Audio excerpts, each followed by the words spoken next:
Hello students, आप सभी का स्वागत है मैक्रो इकोनॉमिक्स की क्लास में। और आज की इस क्लास में हम बात करेंगे एक नए चैप्टर के बारे में। और चैप्टर का नाम है बजट, यानी कि government budget and the economy.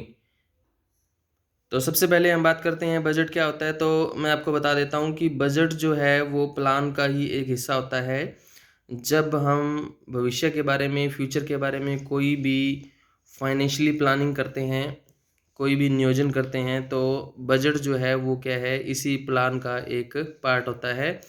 और ये एक ऐसा प्लान है जिसमें हम फ्यूचर में जो भी हम कुछ डिसाइड करते हैं तो वो हम संख्यात्मक रूप में क्या है डिसाइड करते हैं। एग्जाम्पल के तौर पे हम बात करें कि अगर हम मार्केट में कुछ परचेज करने के लिए अगर हम जा रहे हैं, तो उससे पहले हम क्या करेंगे, उसका प्लान बनाएंगे कि हमारे पास कितना मनी है हमारे पास, और उस मनी को हमने अलग अलग वस्तुओं पर किस तरह से हमने खर्च करना है, किस तरह से हमारी जो रिक्वायरमेंट है उसको हमने पूरा करना है। और कुछ पैसा अगर हमने किसी से लेना है या हमें कहीं से मिलना है तो वो हमें कहाँ कहाँ से मिलना है, तो उसकी हम पहले से प्लानिंग करते हैं। इसी प्लानिंग को जो है बजट कहा जाता है। तो जिस तरह से एक इंडिविजुअल पर्सन, एक व्यक्ति मार्केट में जाते टाइम बजट बनाता है, या घर में कोई फंक्शन है उस समय फंक्शन से पहले उसका फाइनेंशियली जो बजट है वो बनाया जाता है, फाइनेंशियली प्लान बनाया जाता है, बिल्कुल वैसे ही गवर्नमेंट बजट होता है कि सरकार हर साल, जो साल हमारा 1 अप्रैल को शुरू होता है और नेक्स्ट ईयर 31 मार्च को जो है वो ख़त्म होता है, इस पूरे 12 महीने का जो बजट है वो सरकार जो है वो बनाती है। और सरकार के द्वारा जो हमारे फाइनेंस मिनिस्टर हैं वो रिप्रेजेंट करते हैं इसको, और पार्लियामेंट के अंदर इस बजट को फाइनेंस मिनिस्टर के द्वारा पेश किया जाता है। और इसके साथ-साथ फाइनेंस मिनिस्टर के साथ और भी बहुत सारे लोग जो हैं वो बजट का हिस्सा होते हैं, इस बजट में शामिल होते हैं। और जो बजट है वो हमारे इकॉनमी के अंदर, हमारे भारत देश के अंदर हर साल फरवरी के महीने में पार्लियामेंट में वित्त मंत्री के द्वारा, फाइनेंस मिनिस्टर के द्वारा प्रस्तुत किया जाता है। और इसके साथ-साथ मैं आपको बता देता हूँ कि पहले जो बजट था वो फरवरी के अंतिम सप्ताह के अंदर पेश किया जाता था, लेकिन अभी जो बजट है वो फरवरी के स्टार्टिंग वीक के अंदर, पहले सप्ताह के अंदर प्रस्तुत किया जाता है। और एक बात मैं बजट के बारे में आपको बता देता हूँ कि जब बजट पेश किया जाता है तो एक कुछ रस्में जो होती हैं, जो हमारे कंट्री के रीति-रिवाज़ों के अनुसार होती हैं। तो एक हलवा खाने की जो रस्म है, हलवा बनाने की, खाने की जो रस्म है, वो भी क्या है, बजट पेश करने से पहले पूरी की जाती है। और काफ़ी पुराने समय से, ब्रिटिश गवर्नमेंट के टाइम से क्या है, ये प्रथा जो है वो पार्लियामेंट में चलती आ रही है। और इसके साथ-साथ बजट जब फरवरी के पहले सप्ताह के अंदर पार्लियामेंट में पेश किया जाता है, तो इसमें अगले साल के बजट पेश करने के साथ-साथ पिछला साल का जो बजट होता है, उसकी समीक्षा भी की जाती है कि पिछले साल हमने जो बजट बनाया, उसमें से कितने टारगेट हमने अचीव किए, और कितना ग्रोथ रेट का जो टारगेट हमने रखा था और उसको कहाँ तक हमने अचीव किया, और आने वाले समय में हमारा टारगेट क्या है, ये भी बजट में बताया जाता है। और बजट एक बहुत भी बड़ा एरिया कवर करता है, यानी कि होल इकोनॉमी को इसमें, होल कंट्री को इसमें क्या है शामिल किया जाता है। तो हमारे देश के अंदर आने वाले जितने भी क्षेत्र हैं वो क्या है, बजट का हिस्सा होते हैं। जैसे एग्रीकल्चर सेक्टर को इसमें शामिल करते हैं, फाइनेंशियल सेक्टर को इसमें शामिल करते हैं, बैंकिंग सेक्टर है उसको शामिल किया जाता है, उद्योगों को, चाहे वो लघु उद्योग हो या फिर कुटीर उद्योग हो या बड़े उद्योग हों, उनको शामिल किया जाता है। सरकार के द्वारा शिक्षा, स्वास्थ्य या अदर पब्लिक वेलफेयर पे जो किए जाने वाले खर्चे हैं, या सरकार के द्वारा जो इंफ्रास्ट्रक्चर के ऊपर जो खर्चे किए जाते हैं, रोड है, डैम है, रेलवे है, तो इन सभी के ऊपर जो खर्चा किया जाता है वो बजट का हिस्सा है। तो रेलवे की बात आई है तो मैं आपको एक बात और बता देता हूँ कि हमारा जो बजट है वो क्या है, पहले रेलवे बजट और आम बजट दोनों अलग-अलग पेश किए जाते थे पार्लियामेंट के अंदर, लेकिन आज प्रेज़ेंट के अंदर क्या है, दोनों क्या एक ही बजट जो बनाया जाता है, आम बजट बनाया जाता है, और रेलवे बजट को आम बजट का ही हिस्सा बना दिया गया है। अब रेलवे बजट और आम बजट दोनों एक साथ प्रस्तुत किए जाते हैं। अब हम बात करते हैं कि जो गवर्नमेंट का बजट बनाया जाता है उसके क्या ऑब्जेक्टिव हैं, किन उद्देश्यों की पूर्ति जो है वो बजट करता है। तो सबसे पहले हम बात करते हैं redistribution of income and wealth, यानी कि आय और संपत्ति का पुनः वितरण। आय और संपत्ति का मतलब क्या है कि बजट में हम गवर्नमेंट के टैक्स और सब्सिडी दोनों की पॉलिसियों को इंक्लूड करते हैं। दोनों के बारे में हमें क्या है बजट के द्वारा क्या है नॉलेज हमें मिलती है। तो बजट में सरकार टैक्स और सब्सिडी का यूज़ करके अपने जो रिसोर्स होते हैं उनका क्या है अपनी जो इनकम और वेल्थ जो है उनका क्या है रिडिस्ट्रीब्यूशन करती है। यानी कि जैसे कि मैं आपको बताऊं कि गवर्नमेंट को इनकम जो होती है वो क्या है टैक्स के तौर पे होती है, कराधान से गवर्नमेंट को इनकम होती है और गवर्नमेंट क्या करती है उस इनकम को सब्सिडी की सहायता से क्या है वापस क्या करती है रिडिस्ट्रीब्यूशन करती है। तो इनकम और वेल्थ के रिडिस्ट्रीब्यूशन का मतलब यही है कि सरकार टैक्स और सब्सिडी को टैक्स को ध्यान में रखते हुए और गवर्नमेंट वेलफेयर जो है उसको पब्लिक वेलफेयर है उसको ध्यान में रखते हुए जो है वो क्या है लोगों को आर्थिक सहायता देती है। कर ज़्यादा होंगे, टैक्स ज़्यादा अगर गवर्नमेंट को मिलेंगे, इनकम ज़्यादा होगी तो गवर्नमेंट क्या है सब्सिडी भी ज़्यादा देगी। दूसरा इसमें पॉइंट है reallocation of resource. Reallocation of resource का मतलब क्या है कि जब भी गवर्नमेंट बजट बनाती है तो बजट में गवर्नमेंट ये देखती है कि पिछले साल का जो बजट बनाया गया उसमें किन क्षेत्रों की तरफ ज़्यादा ध्यान दिया गया और इस बार जो है हमने किन क्षेत्रों की तरफ ज़्यादा ध्यान देना है। एग्जांपल के तौर पे अगर गवर्नमेंट को ये लगता है कि पिछले साल गवर्नमेंट ने एग्रीकल्चर सेक्टर के ऊपर ज़्यादा ध्यान दिया और अपने जो रिसोर्सेज हैं उनको एग्रीकल्चर सेक्टर पे ज़्यादा लगाया और इस बार गवर्नमेंट चाहती है कि उस उद्योगों में गवर्नमेंट को क्या है ज़्यादा बेनिफिट होगा, तो गवर्नमेंट अपने जो रिसोर्सेज एग्रीकल्चर सेक्टर में लगा रखे हैं उनको वहाँ से हटा करके जो औद्योगिक क्षेत्र है वहाँ पर लगाती है। तो इसी को कहा जाता है रिसोर्सेज का रीएलोकेशन करना, पुनः बंटवारा करना।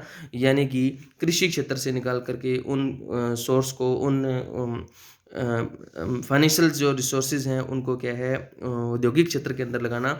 तो ये है रीएलोकेशन ऑफ रिसोर्स। तीसरा जो पॉइंट है वो है इकोनॉमिक स्टेबिलिटी। इसके बारे में हमने एक चैप्टर किया था जिसमें हमने बात की थी कि जो न्यून मांग और अधि मांग की जो समस्याएं होती हैं उनको ठीक करने के लिए फिस्कल पॉलिसी का भी यूज़ किया जा सकता है। फिस्कल पॉलिसी यानी कि गवर्नमेंट के बजट से रिलेटेड जो पॉलिसी होती है उसको फिस्कल पॉलिसी कहते हैं।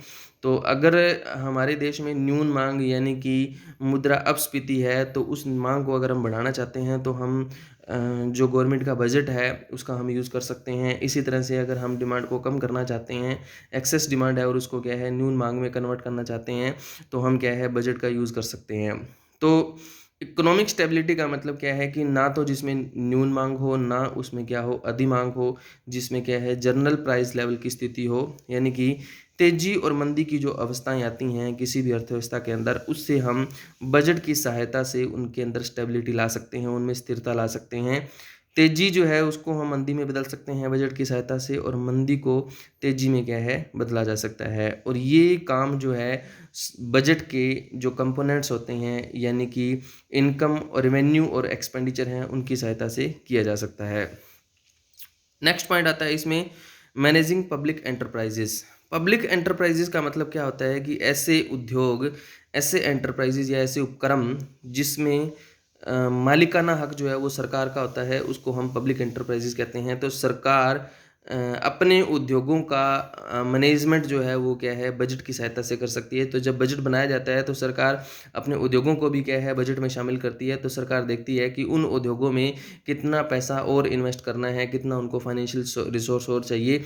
तो ये क्या है बजट में बजट का ही एक हिस्सा होता है। तो बजट की सहायता से इन उद्योगों का और ज़्यादा विकास जो है वो क्या है किया जा सकता है। नेक्स्ट हमारा पॉइंट है वो है impact of the budget on the economy. यानी कि बजट का हमारी अर्थव्यवस्था पर क्या क्या प्रभाव पड़ता है। तो सबसे पहला इसमें पॉइंट आता है ओवरऑल फिस्कल डिसिप्लिन। जैसे कि मैंने अभी आपको बताया था कि फिस्कल डिसिप्लिन मतलब क्या है बजट से रिलेटेड डिसिप्लिन मेंटेन करना। अगर सरकार चाहती है कि अपने इनकम और एक्सपेंडिचर के बीच में क्या है एक प्रॉपर डिसिप्लिन बना करके रखे, यानी कि एक प्रॉपर उनके बीच में क्या है ऑप्टिमम बैलेंस बना करके रखे, उनमें संतुलन बना करके रखे, तो उसके लिए क्या है बजट जरूरी है। तो सरकार जो है वो क्या है बजट की सहायता से ही क्या है आय और व्यय जो होते हैं उनमें क्या है संतुलन स्थापित कर सकती है। सेकंड पॉइंट इसमें आता है एलोकेशन ऑफ रिसोर्स। तो रिसोर्स का एलोकेशन भी क्या है इकोनॉमी के अंदर क्या है सभी क्षेत्रों के ऊपर प्रभाव डालता है। जैसे अगर सरकार टैक्स ज़्यादा लगाती है तो इसका प्रभाव क्या होगा कि फ्यूचर में क्या है हमारे देश में उत्पादन जो है वो कम होगा। उत्पादन क्षेत्र पे अगर टैक्स ज़्यादा लगाया जाएगा तो वो उत्पादन कम करेंगे। इसी तरह से उत्पादन क्षेत्र में अगर क्या है सब्सिडी ज़्यादा दी जाएगी, टैक्स ज़्यादा लगाने से वो उत्पादन कम करेंगे, और सब्सिडी अगर उनको ज़्यादा दी जाएगी तो वो क्या करेंगे, उत्पादन ज़्यादा करेंगे। तो टैक्स और सब्सिडी की सहायता से क्या है सरकार जो है वो ये डिसाइड कर सकती है कि प्रोडक्शन को बढ़ाना है या प्रोडक्शन को कम करना है। उसके बाद आता है अवेलेबिलिटी ऑफ गवर्नमेंट सर्विसेज। सरकार के द्वारा विभिन्न प्रकार की जो सुविधाएं दी जाती हैं, सेवाएं प्रदान की जाती हैं, वो भी क्या है टैक्स का ही हिस्सा होती हैं। जैसे कि गवर्नमेंट हमें ट्रांसपोर्ट की सर्विसेज देती है, कम्युनिकेशन की सर्विसेज देती है, या फिर गवर्नमेंट के द्वारा क्या है अदर जो एनर्जी की सर्विसेज हमें दी जाती है, शिक्षा, स्वास्थ्य वगैरह की जो सुविधाएं हमें दी जाती हैं, वो सभी गवर्नमेंट के बजट का हिस्सा होते हैं। और इसी बजट में गवर्नमेंट ये डिसाइड कर सकती है कि जितनी भी तरह की सर्विसेज है उसमें कौन सी सर्विसेज पे ज़्यादा ध्यान देना है, कौन से पे कम देना है। तो इससे क्या है ज़्यादा सर्विसेज क्या है लोगों को प्रोवाइड करवाई जा सकती है बजट की सहायता से। अब हमारा जो पॉइंट आता है वो आता है स्ट्रक्चर ऑफ द बजट या कंपोनेंट ऑफ द बजट, यानी कि बजट के कौन कौन से घटक हैं। तो बजट के दो घटक हैं, एक तो दो कंपोनेंट हैं, एक तो आता है रिवेन्यू बजट और एक आता है कैपिटल बजट। देखो रिवेन्यू जो वर्ड होता है वो शॉर्ट टर्म से रिलेटेड होता है, कैपिटल जो वर्ड है वो लॉन्ग टर्म से रिलेटेड होता है। यानी कि रिवेन्यू बजट जो क्या है विद इन 1 ईयर से रिलेटेड गवर्नमेंट के खर्चे जो होते हैं या गवर्नमेंट की इनकम है उसको हम रिवेन्यू बजट कहते हैं। कैपिटल बजट जो गवर्नमेंट के लॉन्ग टर्म रिसिप्ट और पेमेंट से रिलेटेड होता है वो होता है कैपिटल बजट। तो इनको हम आगे पढ़ेंगे। तो यहाँ पर आता है सबसे पहले हमारे पास बजट रिसिप्ट। गवर्नमेंट को ऐसी कौन कौन सी रिसिप्ट होती हैं जिसको क्या है बजट में शामिल किया जाता है। तो जिस तरह से रिवेन्यू और कैपिटल हैं वैसी क्या है जो हमारी बजट रिसिप्ट होती हैं उनको हम दो कैटेगरी के अंदर क्या है डिवाइड कर सकते हैं। एक तो इसमें आती है रिवेन्यू रिसिप्ट और दूसरी आती है इसमें कैपिटल रिसिप्ट। रिवेन्यू रिसिप्ट का मतलब क्या है, देखो यहाँ पर इसका मीनिंग बताया गया है रिवेन्यू रिसिप्ट का। तो दो इसमें क्या है इसकी विशेषताएं होती हैं रिवेन्यू रिसिप्ट की। तो सबसे पहला इसका फीचर क्या है कि इससे गवर्नमेंट की कोई भी लाइबिलिटी पैदा नहीं होती। कैसे नहीं होती, जैसे क्या है गवर्नमेंट हमारे ऊपर टैक्स लगाती है और हम टैक्स की पेमेंट करते हैं। तो जब हम गवर्नमेंट को टैक्स की पेमेंट करेंगे तो क्या गवर्नमेंट की इससे कोई लाइबिलिटी पैदा होगी? नहीं। तो टैक्स जो है वो क्या है गवर्नमेंट की रिवेन्यू रिसिप्ट है, क्योंकि टैक्स जो है वो सरकार को हर साल मिलता है। जैसे मैंने अभी आपको बताया था कि रिवेन्यू जो वर्ड है वो विद इन 1 ईयर से रिलेटेड है, जो बार बार सरकार को प्राप्ति होगी। ठीक है, हर साल गवर्नमेंट को क्या है सभी क्षेत्रों से बहुत सारा टैक्स मिलता है और गवर्नमेंट की इनकम का मेन सोर्स है टैक्स। ठीक है, तो वो गवर्नमेंट की क्या है रिवेन्यू रिसिप्ट है। तो जब गवर्नमेंट को सभी लोगों के द्वारा टैक्स दिया जाता है तो गवर्नमेंट की कोई लाइबिलिटी पैदा नहीं होती कि गवर्नमेंट को बदले में ये सुविधा या वो सुविधा क्या है देनी ही देनी है, तो ऐसा कुछ नहीं होता। तो रिवेन्यू रिसिप्ट वो होती है जिससे गवर्नमेंट की लाइबिलिटी पैदा नहीं होती। दूसरा इसमें पॉइंट आता है कि इससे क्या है गवर्नमेंट की जो एसेट्स होती है उसमें कोई कमी नहीं आती। एसेट्स में कमी आने का मतलब क्या है, मैं एक एग्जांपल बताता हूँ। जैसे एक एंटरप्राइजेज है, गवर्नमेंट एंटरप्राइजेज है जिसमें मालिकाना हक गवर्नमेंट का है। जैसे कि रेलवे है, अगर रेलवे सरकार क्या है प्राइवेट सेक्टर को बेचती है तो गवर्नमेंट की एसेट्स कम होगी। हालांकि गवर्नमेंट को पैसा तो मिलेगा उससे, लेकिन गवर्नमेंट की क्या है एसेट्स भी कम होगी। यहाँ पर गवर्नमेंट की एसेट्स कम हो रही है तो वो क्या है कैपिटल रिसिप्ट होगी गवर्नमेंट के लिए। यानी कि गवर्नमेंट अगर रेलवे को बेचती है और उसके बदले में गवर्नमेंट को पैसा मिलता है तो वो गवर्नमेंट की रिसिप्ट है। कौन सी रिसिप्ट है? कैपिटल रिसिप्ट है, रिवेन्यू रिसिप्ट नहीं है, वो कैपिटल रिसिप्ट है। क्योंकि उससे क्या है गवर्नमेंट की एसेट्स में कमी आ रही है। गवर्नमेंट रेलवे में गया है, गवर्नमेंट की ओनरशिप थी, अब वो ओनरशिप नहीं रही है, प्राइवेट सेक्टर की हो गई है, तो गवर्नमेंट की एसेट्स कम हो गई है उससे। और इसी तरह से गवर्नमेंट को जब हम टैक्स देते हैं तो उस टैक्स से क्या है गवर्नमेंट की एसेट्स में कोई कमी नहीं आती, या हम कोई फीस देते हैं तो उससे गवर्नमेंट की एसेट्स में कोई कमी नहीं आती। इसलिए हम कह सकते हैं कि रिवेन्यू रिसिप्ट वो होती है जिससे ना तो गवर्नमेंट की एसेट्स में कमी होती है और ना ही क्या है गवर्नमेंट की कोई लायबिलिटी पैदा होती है। तो जो गवर्नमेंट की रिवेन्यू रिसिप्ट हैं उनको हम दो कैटेगरी के अंदर डिवाइड करते हैं। एक तो आता है टैक्स रिसिप्ट और दूसरा कौन सा आता है नॉन टैक्स रिसिप्ट। जो रिसिप्ट गवर्नमेंट को टैक्स के तौर पे मिलती है, तो सरकार हमारे ऊपर बहुत तरह का टैक्स लगाती है, उस टैक्स के तौर पे सरकार को जो आय की प्राप्ति होती है उसको हम क्या कहते हैं टैक्स रिसिप्ट कहते हैं। ये टैक्स कौन कौन से हैं? सबसे पहले हम बात करते हैं इनकम टैक्स। इनकम टैक्स यानी कि आयकर। आयकर वो कर होता है जो किसी व्यक्ति की इनकम पर लगाया जाता है, यानी कि जैसे इंडिविजुअल पर्सन की इनकम पे जो टैक्स लगता है उसको हम क्या कहते हैं इनकम टैक्स कहते हैं। निगम कर यानी कि कॉर्पोरेट टैक्स। कॉर्पोरेट यानी कि कंपनी के ऊपर लगने वाला जो टैक्स होता है उसको कहा जाता है निगम कर या कॉर्पोरेट टैक्स। इसके बाद आता है वेल्थ टैक्स।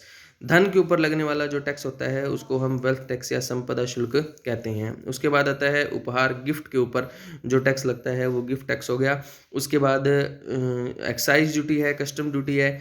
ये जो होते हैं जब हम फॉरेन से मटेरियल इम्पोर्ट एक्सपोर्ट करते हैं उस समय सीमा शुल्क लगता है हमारा। उत्पाद शुल्क यानी कि कस्टम ड्यूटी, जब हम किसी चीज़ का उत्पादन करते हैं तो उसके ऊपर लगने वाला जो टैक्स होता है उसको हम कहते हैं कस्टम ड्यूटी या उत्पाद शुल्क। उसके बाद आता है सेल टैक्स। तो ये सारे टैक्स जो हैं ये सारे इनडायरेक्ट टैक्स होते हैं, ठीक है। और गवर्नमेंट ने अब इनडायरेक्ट टैक्स की जगह क्या है, एक नया टैक्स जारी कर दिया है जिसका नाम जीएसटी है। तो जीएसटी भी क्या है, गवर्नमेंट की टैक्स रिसिप्ट का हिस्सा है। तो इन सभी टैक्स से गवर्नमेंट को क्या है, हर साल बहुत भारी मात्रा के अंदर रेवेन्यू जो है वो प्राप्त होता है। अब हम बात करेंगे नॉन टैक्स रिसिप्ट। तो नॉन टैक्स रिसिप्ट है फीस, लाइसेंस और परमिट, जुर्माना, जब्दी और एच शीट, और गवर्नमेंट के जो सरकारी एंटरप्राइजेज हैं उससे गवर्नमेंट को होने वाली इनकम है, ठीक है, विशेष अंकन है और उपहार और अनुदान है। इन सभी को हम आगे एक्सप्लेन करेंगे कि ये सभी क्या होते हैं। तो सबसे पहले हम हमारा जो टैक्स का पॉइंट है उसको कंप्लीट करते हैं। तो टैक्स में सबसे पहले हमारे पास क्वेश्चन आता है कि टैक्स होता क्या है। तो टैक्स क्या है, एक कंपलसरी पेमेंट है जो हर व्यक्ति के ऊपर, परिवार के ऊपर, फर्म के ऊपर, संस्था, यूनिट सभी के ऊपर लगाया जाता है। और इसके बदले में कभी भी हम ये आशा नहीं कर सकते कि हमें बदले में कुछ मिलेगा। मान लीजिए मैं अगर सरकार को टैक्स देता हूँ तो मैं गवर्नमेंट से ये उम्मीद नहीं रख सकता कि उसके बदले में मेरे को सरकार कुछ देगी, मेरे को कुछ विशेष सहायता देगी, या मेरे मेरे घर के आसपास या मेरी गली में स्ट्रीट लाइट बढ़िया लगवा करके देगी। ऐसा मैं उस गवर्नमेंट से क्या है उम्मीद नहीं रख सकता। इसलिए क्या है, इसके बदले में कोई भी उम्मीद, कोई भी सर्विसेज की हम आशा नहीं कर सकते। तो उसको हम क्या कहते हैं, टैक्स कहते हैं। टैक्स की विशेषताएं कौन कौन सी होती हैं? टैक्स की विशेषताएं हैं कि ये कंपलसरी पेमेंट है, यानी कि अगर किसी पर्सन की टैक्स देने की इच्छा नहीं भी है तो भी उसको क्या है देना पड़ेगा, और अगर वो नहीं देगा तो उसके ऊपर पेनल्टी लगेगी, इंटरेस्ट लगेगा। इसलिए ये कंपलसरी पेमेंट है। उसके बाद आता है पब्लिक वेलफेयर। सरकार को टैक्स से जो पैसा मिलता है सरकार उसका क्या करती है, उस पैसे को पब्लिक वेलफेयर पे खर्चा करती है। लेकिन ये कोई ज़रूरी नहीं है कि सेम प्रोपोर्शन में खर्च करे। भी सरकार को हमने जितना टैक्स दिया सरकार वो सारा पैसा पब्लिक वेलफेयर पे खर्च करे, ऐसा कोई ज़रूरी नहीं है। तो इसी से रिलेटेड अगला पॉइंट है कि relationship between tax and benefit. इन दोनों में कोई रिलेशनशिप नहीं है कि जितना टैक्स भरा है उतना ही हमें बेनिफिट मिलेगा, ऐसा कोई ज़रूरी नहीं होता। उसके बाद आता है टैक्स देना हर व्यक्ति की क्या है, एक पर्सनल रिस्पॉन्सिबिलिटी है, ठीक है, और ज़रूरी है हर व्यक्ति के लिए और उसकी जिम्मेदारी है ये। उसके बाद लीगल प्रोसीजर। भारत में आयकर अधिनियम 1961 लागू होता है जिसके अंडर में क्या है, टैक्स की गणना जो है वो की जाती है, और टैक्स का परफॉर्मा जो है वो आयकर विभाग के द्वारा जारी किया जाता है। और वो एक लीगल परफॉर्मा होता है और लीगल प्रोसीजर होता है टैक्स को भरने का। तो हम कह सकते हैं कि इसके पेमेंट करने की जो व्यवस्था है वो क्या है, एक कानूनी व्यवस्था होती है, लीगल प्रोसीजर होता है। तो यहाँ तक हमने बात की feature and characteristic of tax के बारे में। उसके बाद हमारा जो पॉइंट आएगा, नेक्स्ट पॉइंट, वो है टाइप्स ऑफ टैक्सेस, कि टैक्स जो हैं वो कितने प्रकार के होते हैं, जैसे प्रोग्रेसिव है, रिग्रेसिव है। तो इन सभी के बारे में हम बात करेंगे जो हमारा अगला लेक्चर होगा उसमें। तो अगली वीडियो के अंदर मैं आपको बताऊंगा कि अलग अलग तरह के टैक्स कौन से होते हैं। इसके अलावा हम ये भी बात करेंगे कि गवर्नमेंट की नॉन टैक्स रिसिप्ट कौन सी है। इन सभी को हम क्या है, जो अगली क्लास होगी उसमें भी क्या है, इनको सबको एक्सप्लेन करेंगे। तो यहाँ तक आप सभी ने करना है। तो सभी का धन्यवाद।